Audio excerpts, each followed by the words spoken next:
तो अभी तक आपने जितने भी कंसेप्ट्स पढ़े हैं उन पर बेस्ड एक कंसेप्ट टेस्ट है।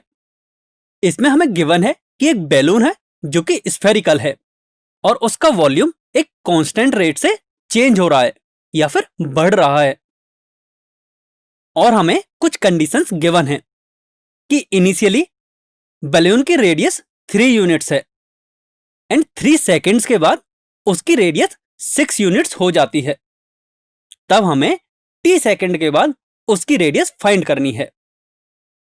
तो पहले मैं इस क्वेश्चन को एक्सप्लेन कर देता हूं कि माना ये एक बलून है and initially when t is equal to 0 तो इसकी रेडियस है वो 3 यूनिट्स है। अब सिंस इसका वॉल्यूम बढ़ रहा है तो वॉल्यूम किसकी वजह से बढ़ रहा होगा? क्योंकि इसकी रेडियस बढ़ रही होगी। तो अब क्वेश्चन में गिवन है कि जो इसका बैलून का वॉल्यूम है वह एक कांस्टेंट रेट से इंक्रीज हो रहा है। मतलब वॉल्यूम कुछ ऐसा हो गया होगा यदि हम उसको t is equal to 3 seconds पर देखें, और ये गिवन है कि t is equal to 3 seconds पर उसकी रेडियस 6 यूनिट है। तब हमें टाइम t सेकेंड पर उसकी रेडियस फाइंड करनी है। तो अब आप इस क्वेश्चन को खुद से सॉल्व करने की ट्राई कीजिए। So please pause the video here and take 5 minutes to solve this question. I hope आप में से काफी स्टूडेंट्स ने इस क्वेश्चन को सॉल्व कर लिया होगा।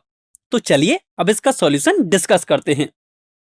क्वेश्चन में गिवन था कि जो बैलून का वॉल्यूम है वह एक कांस्टेंट रेट से इंक्रीज हो रहा है। अब यदि हम वॉल्यूम को v से रिप्रेजेंट करें तो यह गिवन है कि वॉल्यूम में चेंज एक पॉजिटिव नंबर होगा जो कि हमने k एज्यूम किया है, यानी कि dv/dt is equal to k। अब हम जानते हैं कि जो स्फीयर का वॉल्यूम होता है वह होता है 4/3 पाई r क्यूब, जहां r स्फीयर की रेडियस होती है। तो हम इसे लिख सकते हैं d/dt of 4/3 pi r cube is equal to k। And इसे हम आगे सिंप्लीफाई करके कुछ इस तरह से लिख सकते हैं। एंड आप देख सकते हो कि अब हमें एक डिफरेंशियल इक्वेशन मिल गई है, और हमें सिंस r की वैल्यू फाइंड करनी है तो यहां जो r एंड t है वो दोनों ही वेरिएबल है, और हमें इस इक्वेशन को सॉल्व करके r की वैल्यू फाइंड करनी है। तो चलिए अब हम ये चेक करते हैं कि इसे हम वेरिएबल सेपरेबल मेथड से सॉल्व कर सकते हैं या नहीं। तो इसके लिए हम वेरिएबल्स को सेपरेट करते हैं। तो हम देखते हैं कि हमें इक्वेशन मिलती है 4 pi r square dr is equal to k into dt। इसका मतलब हम वेरिएबल्स को सेपरेट कर सकते हैं। तो अब अगली स्टेप यह है कि हम दोनों साइड इंटीग्रेशन करेंगे। तो ये इक्वेशन कुछ इस तरह की हो जाएगी, एंड जब हम इसे सॉल्व करेंगे तो हमें एक इक्वेशन मिलेगी 4 pi r cube is equal to 3 into kt plus c। And यह एक जनरल इक्वेशन होगी, इसे हमने इक्वेशन नंबर 1 अज्यूम किया है।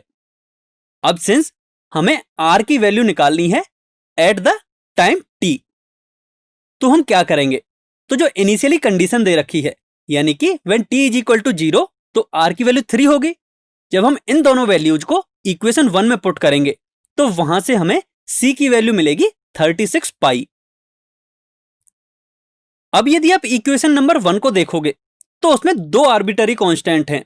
एक तो c है जिसकी वैल्यू हमें मिल चुकी है 36 पाई, और दूसरा है k। तो k की वैल्यू हम कैसे निकालेंगे? हमें एक और कंडीशन गिवन है कि 3 सेकंड के बाद बैलून की जो रेडियस है वो 6 यूनिट हो जाती है, यानी कि when t is equal to 3 r की वैल्यू 6 होगी। जब हम इन दोनों वैल्यूज को इक्वेशन 1 में पुट करेंगे तो हमें k की वैल्यू मिलेगी जो कि हमें मिलेगी 84 पाई। यहां ध्यान रखने वाली बात यह है कि हमने c की वैल्यू 36 पाई यूज की है। तो अब आप देख सकते हो कि हमें c एंड k दोनों ही आर्बिटरी कांस्टेंट्स की वैल्यू मिल चुकी है। c की वैल्यू 36 और k की वैल्यू 84 पाई जब इक्वेशन 1 में पुट करेंगे तो हमें इक्वेशन मिलेगी r is equal to 63t plus 27 की होल पावर 1/3। तो इस तरह ये हमें आंसर मिल गया है जो कि ये बताता है कि t सेकंड के बाद बैलून की रेडियस कितनी होगी। आई होप आप सभी को इस टॉपिक के सारे कंसेप्ट्स अच्छी तरह से समझ में आ गए होंगे। तो इस टॉपिक की समरी इस प्रकार है कि हमने इस टॉपिक में वेरिएबल सेपरेबल मेथड के बारे में पढ़ा, जिसमें हमने ये सीखा कि हम variable separable type differential equation को कैसे सॉल्व करते हैं। और इसमें हमने दो टाइप के सॉल्यूशंस को सीखा है, general solution and particular solution. अब आपको अपनी बुक के ये सभी क्वेश्चंस सॉल्व करने हैं।